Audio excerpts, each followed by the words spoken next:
Hey everyone, this is Sam, and today we're gonna take a deep dive looking into the player build system of the upcoming Assassin's Creed Valhalla.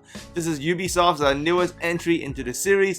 I'm very excited to make player build tutorials for you guys when it comes out. So if you enjoyed this video, please like and share, and make sure to subscribe for more Valhalla tutorials all year long when the game is out.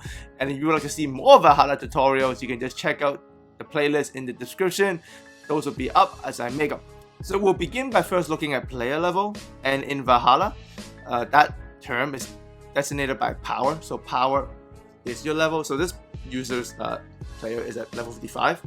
And you can see the 55 points are actually distributed into three categories: the Raven, the Bear, and the Wolf. And what does that mean, you ask? Well, this is because your level is directly related to your skill point. So as you gain a level, you gain one skill point, and as you gain these skill points, you can go to the skill section of the menu and you can add in these points depending on which category: the Bear, the Raven, and the Wolf. Each point gets you a new attribute boost or a perk. And if you look at the entirety of the map, you can see the suggested power for the East Anglia area is 55, but in XX it's 130, so you can go up to pretty high level in this game with many skill points. The highest on the map is actually, I'm gonna butcher this, Hamtunuskir at 340, so that's a lot of skill points. And if you look closely into your inventory, your weapons are also color coded, so you can see the Varen's axe is colored in red, and then the Dane Fang Refined Spear is colored in blue. So the more skill points you invested into the specific category, it's going to make you more proficient at the colored weapon. So, and your armor here is in yellow. So the more yellow Raven points you invest in from your power, you get better, yellow skilled armor. But you can also upgrade them independently with the resources that you can see on the right on your bag. And as you upgrade them, if you look at the chart, you can see it goes up by 1. So you don't need a blacksmith to upgrade anymore. I guess you can just do it on the go, which is kind of cool. But so that's to maximize your armor or the category. You probably want to invest points in the category and get that set of armor. And the nodes from the skill points, there's these tiny nodes and there's that big node. So the tiny nodes are actually just basic skill point boosts. But the big nodes, you see like this one that comes with like a picture and a description, these are actually your perks. So you can see in this case, this person invested in 2 points, one in the tiny node for abilities training, and then the big node for the perk, which is the heavy dual wheel. But you can go back and get another small node, which would be vitality training. So you can see as you get the perk, you can just pretty much use it. So it's not like an ability trigger where you need the ability wheel. When you get the perk, your character will have it and you're good to go, and you can use that for the rest of the game. Now, and as you unlock more of these nodes, these tiny nodes, if you go to the end of one, it will actually branch you out into a brand new section, which you couldn't have seen before. So you don't really know what's coming, but as you branch out, now you see what's coming. And if you look at it in the detail, right? So this is I guess an astrology sign. It's got about 1, 2, 3, 4. It's got about like 7 tiny nodes and 1 big node. So pretty much each section you open is going to only have 1 perk. But to get to the perk, you're going to invest more skill points into the tiny nodes, which is just basic, skill buffs or like ability or attribute buffs. But as you get to the perk, you can get it, and that's permanent, so you can go from there. You can see here, this user has gone to the end of the screen again. So he goes for that last little ability, which gives him a basic melee attack training, and it opens up a brand new area again. But it only has 1 perk. So it looks like skill points are going to come very quickly. And each sign we open is probably going to take about another 7 skill points to get to the perk we want. So, and obviously then your question is, where are the abilities? Because, previous AC games are all about abilities. Well, abilities now you can actually collect them or get them by collecting Book of Knowledges. So abilities are not something you upgrade with while you level up anymore.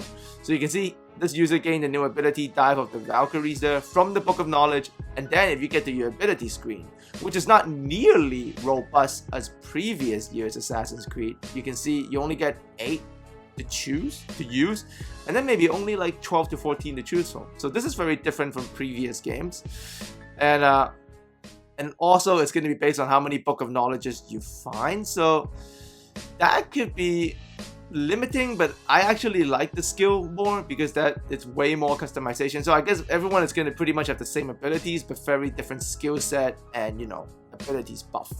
So you can see as you use the ability, same as previous years, you will lose that adrenaline bar, the yellow bar you see on the left. And this year, all of the enemies actually come with armor.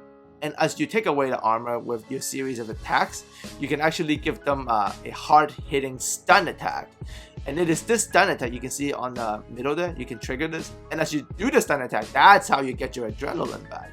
So it seems like light and heavy attacks, the regular ones, only gets you back the stamina on the blue bar.